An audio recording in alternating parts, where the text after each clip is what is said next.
Welcome back to Montober. Today we're going to have a look at Warlock from 1989, starring Juliansands, Richard E. Grant, and Laurie Singer, and this video is in memory of the late Juliansands.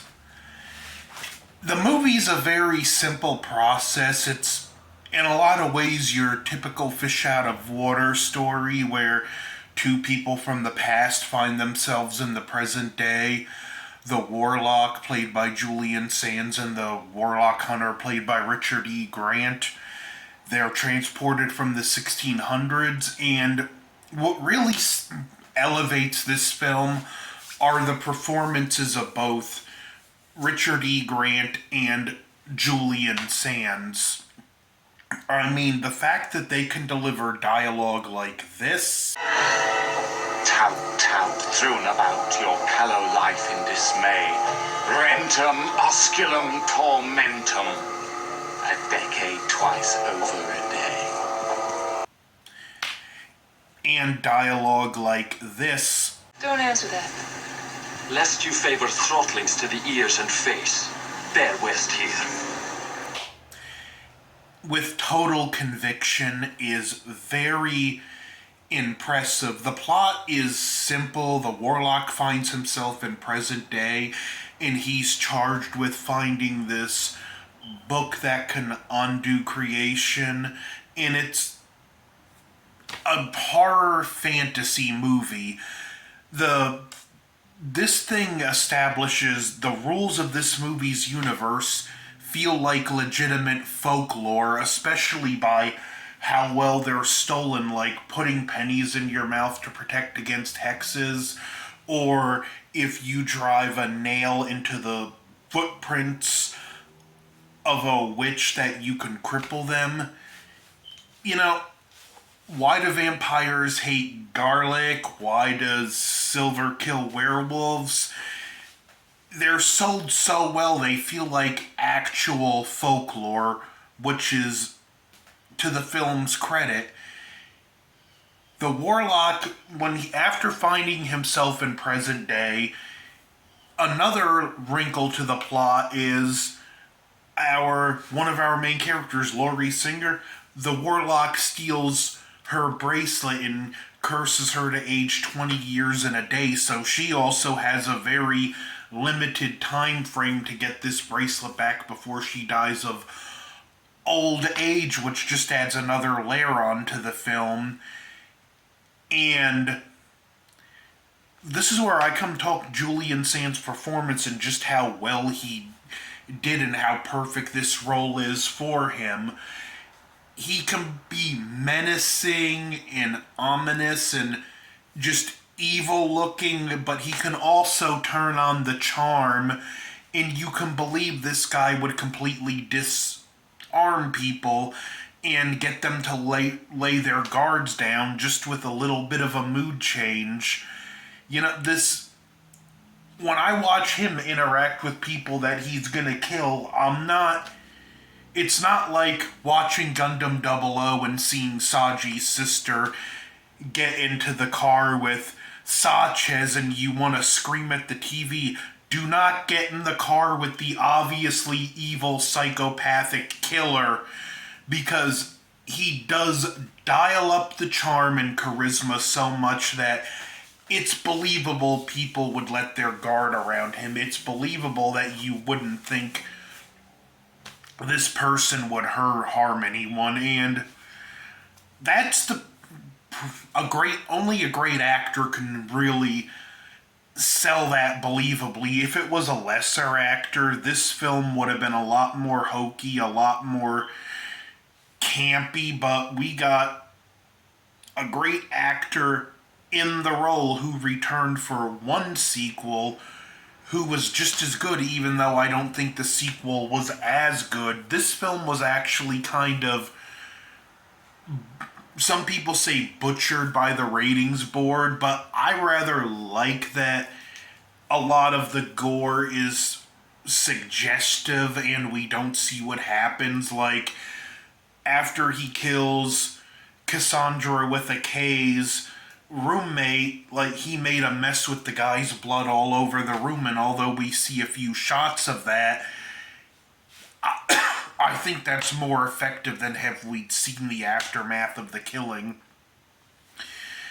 Now, talk about his co-star Richard E. Grant, another great actor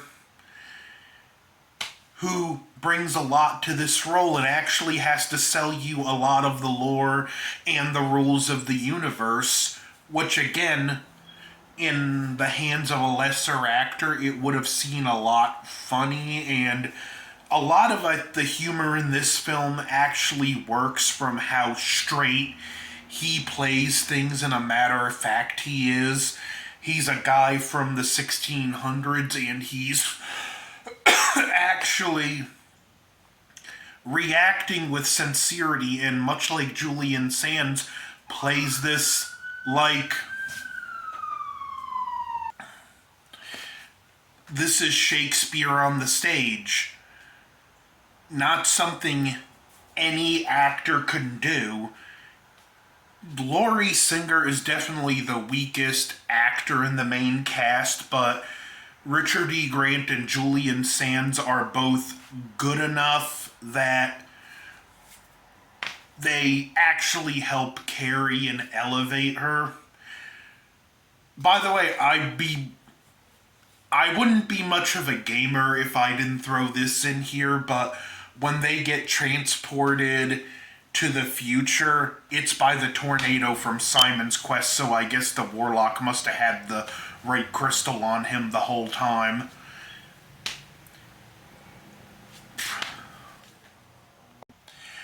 And today is the day for a lot of stuff happening outside when I'm doing this review. Gonna have to edit some stuff out in post. But yeah, going back to the film, like I said, it's the hunt trying to find the pieces to this book, and every now and then you might stop to see the Warlock doing something evil, like he has this interaction with a kid that it ends with the kid getting killed, although we don't see it. But if the Warlock gets a hold of fat from an unbaptized male child, he can make a flying potion, and the flying effects range from passable to just looking completely off in a couple scenes, but it doesn't detract from the movie. We eventually get to a scene at this farm with a Mennonite, and this is where the Warlock gets the second part of the book. Laurie Singer gets her bracelet back. It's probably one of the better, if not the best part of the movie. The witch compass gets destroyed, which is this metal contraption that with the blood of a witch, it can point towards the witch, and this is how they're able to find the Warlock, which they kind of get a makeshift one after that with a wrought iron weather vane, which does set up a funny joke because they wind up going on a plane, and Richard E. Grant actually brings it on the plane, and the stewardess asks, "Can I check that?" And he just, with all sincerity and seriousness, "Over my rotting corpse."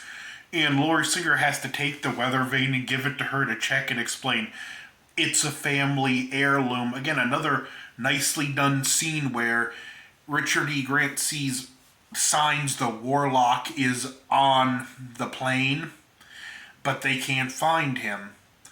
But yet he can't relax because the signs are still there. They get to Boston, and this is where the film reaches the climax. We get probably the funniest line delivery in the movie when they're in the taxi cab, and that's where Richard E. Grant and the Warlock were from originally, so you get this nice back and forth banter with the cab driver about how you need to turn here, and the cab driver's like, "I know this town," and he tells them, "Lest you favor throttling to the ears and the face, I suggest you turn the vehicle now."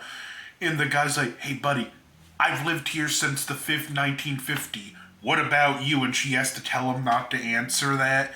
They get to a church, find out where the last pages of the book are, and we get our final showdown at this cemetery.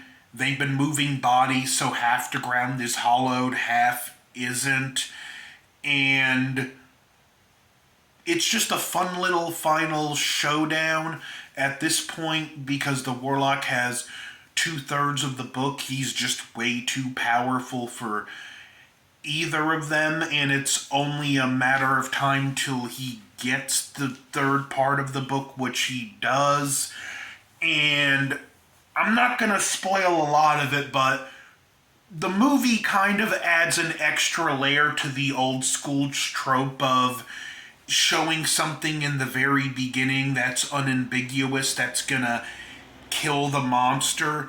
Only in this case, it shows one part of it in one part of the movie, a second part later, and it's how these two unambiguous things come together to actually stop the Warlock that I found really clever. I thought it was just a classic trope, but just that little extra layer and how it works, just it turned it again like the movie. It elevated it into something it wouldn't have been otherwise.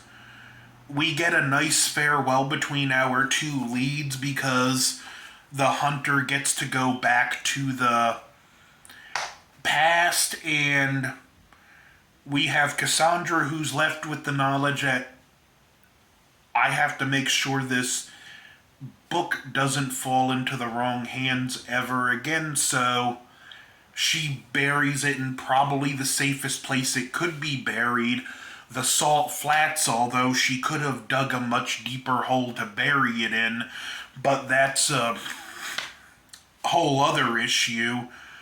I don't know, Warlock is a fun, memorable horror movie that's light on the gore and big on just solid performances. It has atmosphere and suspense. There were a lot of things I didn't skip that I skipped in this review that you're better off experiencing fresh.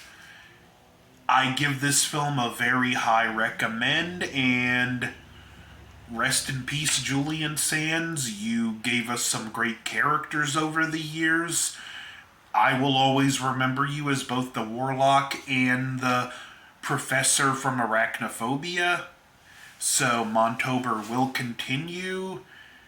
My next film will more than likely be maybe The Wolfman with Benicio del Toro. Like, share, comment, subscribe. Over and out.